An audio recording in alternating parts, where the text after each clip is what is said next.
Hello, viewers of our Stop the Destruction of the World program. We are here again to continue with our conscientization program.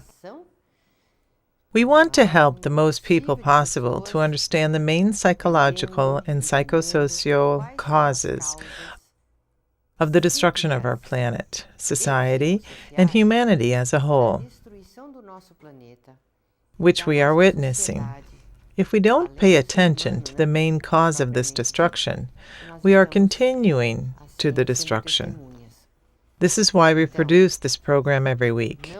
By learning about these concepts, you viewers can pass them on so that we can all create a network of conscientization, because it's only through consciousness that we can stop the destruction of the world. Norberto Cappi, president of the Society of Integral Psychoanalysis, which is also known as Analytical Trilogy, encompasses science, philosophy, theology, and metaphysics. He is here with us to help transmit the most modern concepts in the field of psychosociopathology. Dr. Cappi? Nós falamos em questão de destruição da humanidade. When we talk about the destruction of humanity, of the planet, and indeed the destruction of ourselves, we have to see from where these elements are coming from that are destroying us. Of course, many international organizations exist, like Greenpeace, who are trying to stop this destruction. But it's not proving itself to be sufficient because our destruction isn't coming from an external thing. So we see forests are being burnt, the destruction of the seas, the excessive fishing and killing of animals, and the pollution of the air and of the earth itself. What we address on these programs is why the human being has reached this state of affairs with his planet. It's not the planet that is destroying itself. Forest fires are not initiated by the forests themselves. The sea doesn't poison fish. It's human beings that poison the seas and kill fish. The air doesn't poison itself. It's the human being that creates so much pollution. All this carbon monoxide that pollutes the atmosphere and creates a lack of oxygen for humans to breathe. And so where does all this destruction come from? It comes from somewhere. Today we will give you a more overall perspective about the psychological origin of this destruction. Because after all, in reality, it's the human being who is destroying the planet. Now, one of the reasons, one can say, is a philosophical one, philosophical and theological. So I've made a diagram to show you exactly this. Take a look. Erroneous dialectic is the tremendous problem for humanity. For example, uniting yes with no, or goodness with evil.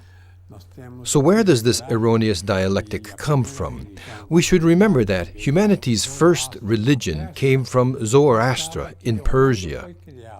He believed that the world was created by a good God and a God of evil. For them, the good God would be the God of the ethereal, invisible part, like our souls, and the energy that's in the world.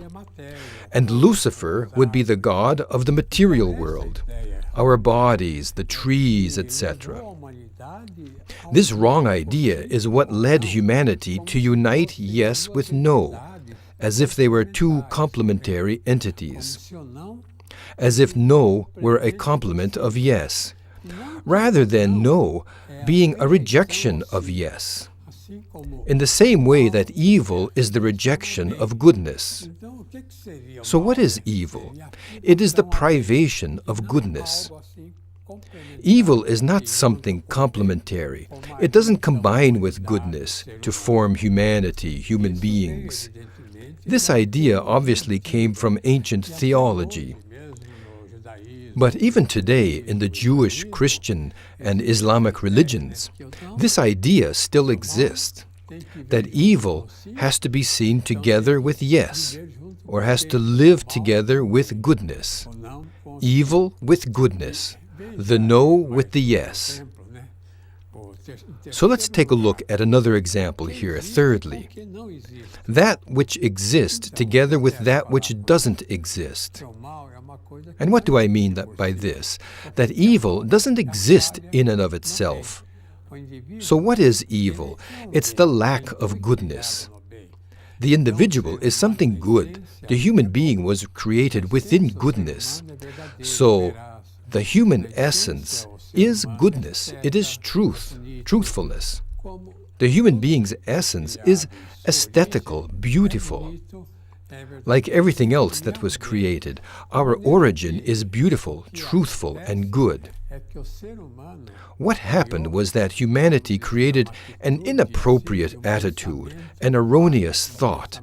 A negative idea was introduced into humanity. And this negative thinking is what is presently driving humanity. For example, we know that it's more profitable to make weapons of war.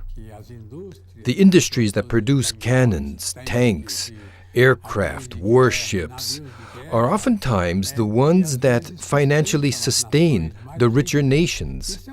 And this is a great mistake. It's an enormous evil for humanity. One can say that what is really immoral is this: to arm a country to the teeth so it can attack other nations. Anyone who has a negative and aggressive idea against their fellow man has an immoral attitude. Human beings cannot want to attack their fellow man. He shouldn't even be thinking about this, much less be desiring this. Because when a person attacks, this negative energy he sends out comes back to him. So obviously, by jeopardizing others, he jeopardizes himself. Take a look at the diagram again. The problem is the uniting of being with non-being. How can one unite something that exists with something that doesn't exist? So how can one unite something that is true with something that is a lie? If I say, for example, that I am here, I can't say at the same time that I'm not here. You see, this is the idea that created relativism. The human being thinks that the truth is relative. For example, this is a glass of water, and I'm thirsty, so I'm going to take it and drink. And what happens? If the glass has no water, I can't drink, obviously. So I can't unite being with non-being, or unite the good human being with the evil human being. Look again at the diagram. You can't unite peace with war. Never, never in human history, in any place, at any time, has a war been of any benefit to humanity. Look at the last World War, which destroyed almost all of Europe and produced devastating destruction in the Orient as well. It destroyed Japan and other entire countries.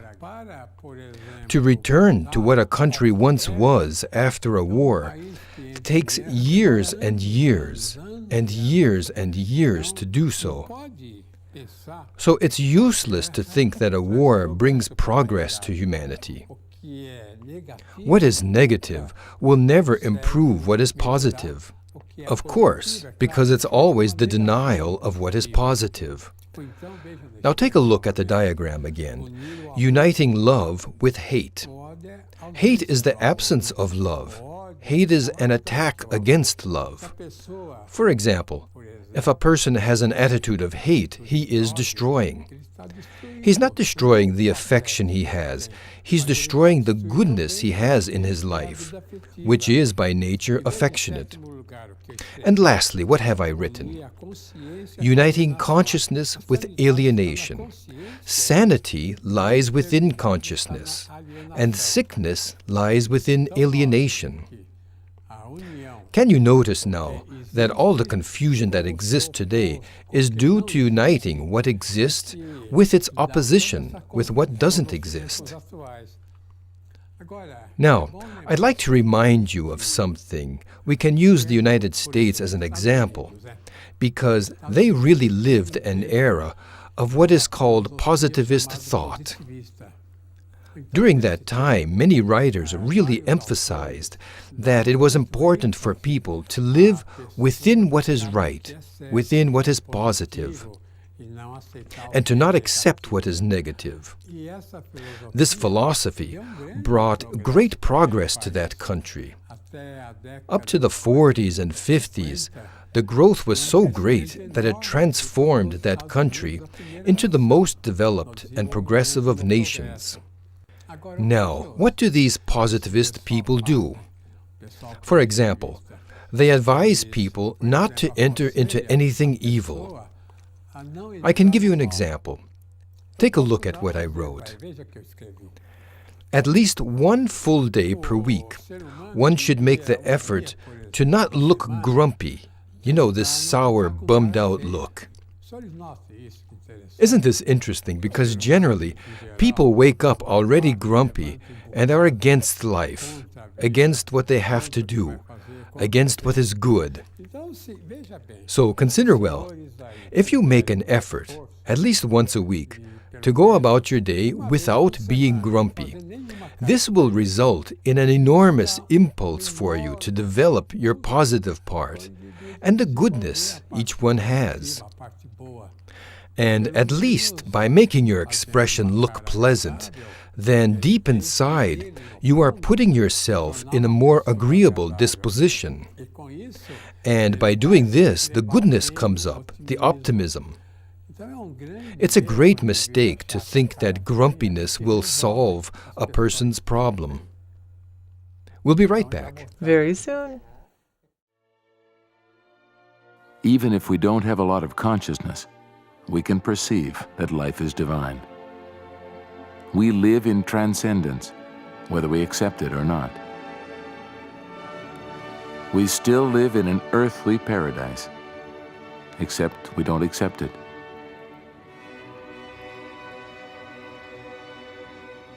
In fact, we attack what is most beautiful, good, and real.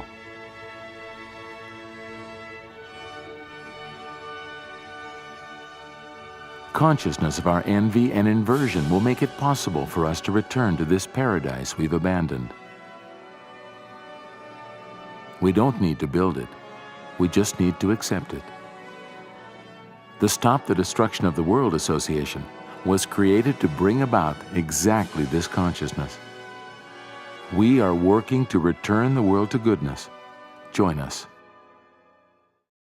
Dr. Kepi, I would like to share an opinion of some Europeans who come to Brazil, such as the Swedish, who come here to learn more about the science that deals with the human interior.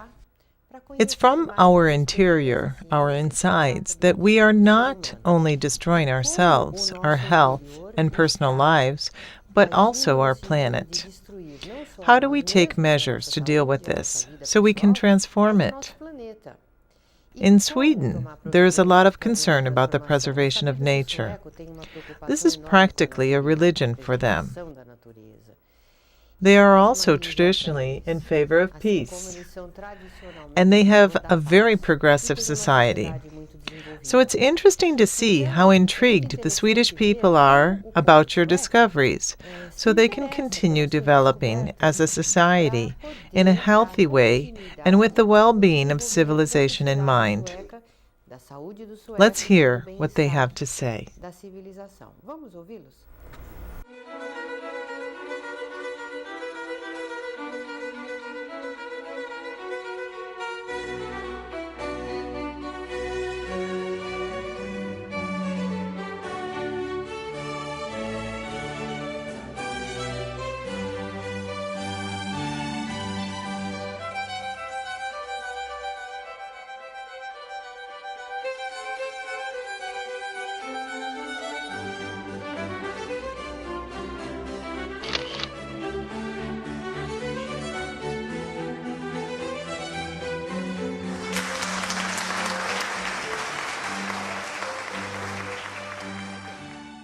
Vad har du lärt dig om analytisk trilogi hittills?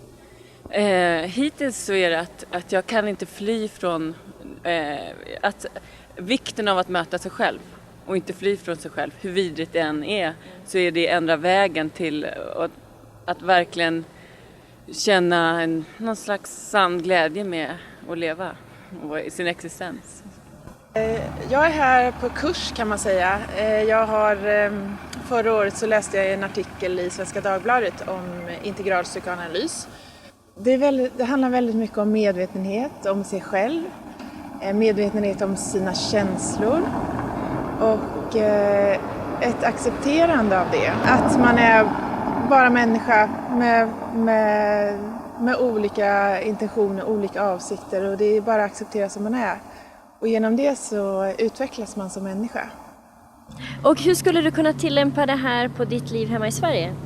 Ja, eftersom jag är skådespelerska och undervisar teater och skriver och det är överallt och det är liksom i undervisningen, i inspiration, i att förstå energi bättre och i alla områden egentligen. Och framförallt som en stor inspirationskälla.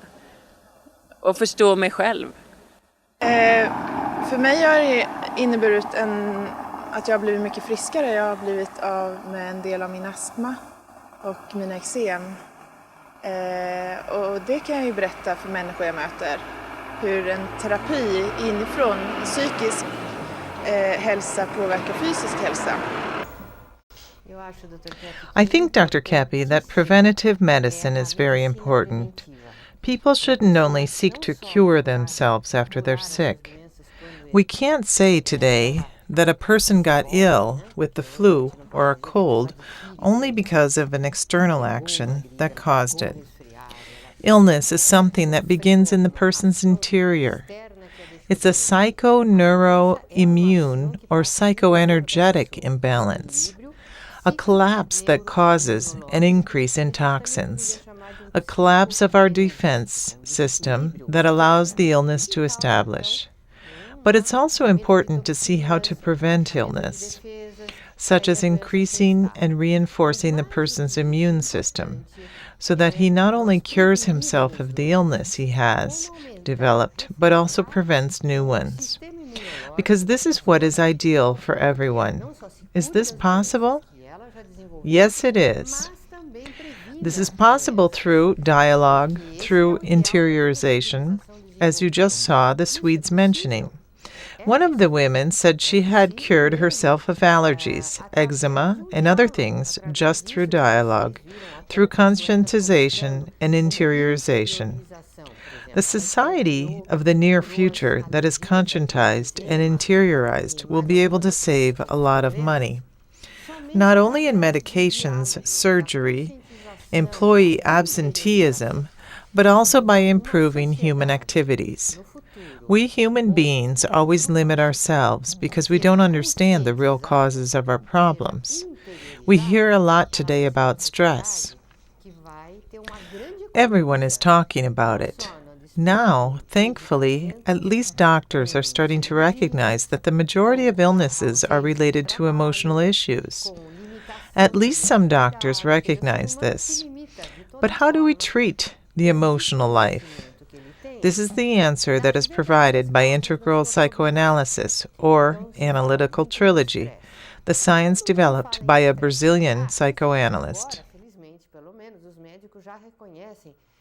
He is of Portuguese-speaking and Germanic origin, and he studied in Austria, but still his science was primarily developed here in Brazil, and from here it has been sent out into the world. We are already sending these programs to many cities and continents around the world. I would like to say that our work is called trilogical because it accomplishes a union of everything that the human being is, not only in the feeling aspect, but also in the sense of truth, reality, in reason, therefore, and also in consideration of aesthetics, of beauty. As you can see, the great problem in the world today is that the human being isn't turned toward his interior life. Human beings don't have contact with themselves. Everything that he has, or imagine that he's going to have, he sees as something outside himself. So human beings don't want to be who they actually are. They want to have. They want the external world. As the Swedish people mentioned in their interviews, this is the fundamental cause of all human problems. Now, Augustine of Hippona, a famous thinker at the end of the Roman Empire in the 4th century, said that the interiorized human being is good. I should add that it's not just that the interiorized human being is good. It's more that human beings have to be interiorized to be human. The more an individual looks to the exterior, like going after riches, after power, fame, the more he wants to be happy through external elements, even this thing of having money and power, the unhappier he is. Because the only place where one encounters unhappiness or enrichment is within himself. Only those who have contact with their interior life truly have contact with themselves, which also means seeing the negative aspects that we also have, like envy, conceit, and arrogance, as well as the positive part, which is the basis. That is our goodness, truth, and beauty. And so what happens? As the human being has turned himself almost entirely to the exterior, he has also, as a result, divided the fields of study. So instead of seeing a man as a unified, whole being, he creates the following divisions. Take a look at the diagram that Claudia develops in her book, The ABC of Analytical Trilogy. Would you like to read what's written there, Claudia? In other words, we can't treat human beings in parts. Doctors treat physical things. Psychology treats social adjustment difficulties. Priests treat religious problems. Psychiatrists treat fear, delusions, and hallucinations through medication, electric shock, hospitalization, and so forth. So, do you see? This diagram shows the subdivision of the human being into 3 pieces. This is the great deception, because the issue of revelation, of theology, is basic in the human being. There's not one being in this world who isn't theologized. It's necessary to create a neologism here because what I want to say is that there is no one who has nothing to do with the Creator. Even if he speaks against the Creator, he's speaking about him. Whether it be Charles Darwin, the evolutionist, or Karl Marx, the founder of Marxism, of course, and the communism of the former Soviet Union, or Freud, who denied the existence of God, our primordial element is theology, which manifests itself also in philosophy. Philosophy is revelation. And of course, beauty is a divine revelation. So when you talk about beauty, you are talking about theology. And when you're talking about philosophy, you're talking about theology. And when you talk about theology, you are at the same time talking about philosophy and also aesthetics. This is why churches are so beautifully decorated and have such beautiful structures, architecture, so that people feel good there. Humanity has divided and subdivided itself. We've subdivided things into many various elements. And this is what creates a lot of human discomfort, because you can't treat people as only somatic, the physical aspect, the body. or only as psychological, which would be the soul. Professor Edmundo Vasconcelos, a famous professor and surgeon here in Sao Paulo, has said that, unfortunately, the university medical studies commit the mistake of placing psychological life in function of the sensorial life. And it's the same thing in physics. Physicists consider that energy originates from matter. And because of this, they aren't able to develop any exact ideas. For example, they aren't able to harness free energy from space, which is quite possible, and do so without the use of gasoline and such, so as not to create pollutants in the atmosphere. All this has to be conscientized so that humanity can finally stop polluting the planet and stop destroying the world. I would like to let you know that if you want to learn more about analytical trilogy, you can find information in this book, The ABCs of Analytical Trilogy, available in many languages, such as Portuguese, English, French, German, Russian, Swedish, and Finnish, among others. See you next time.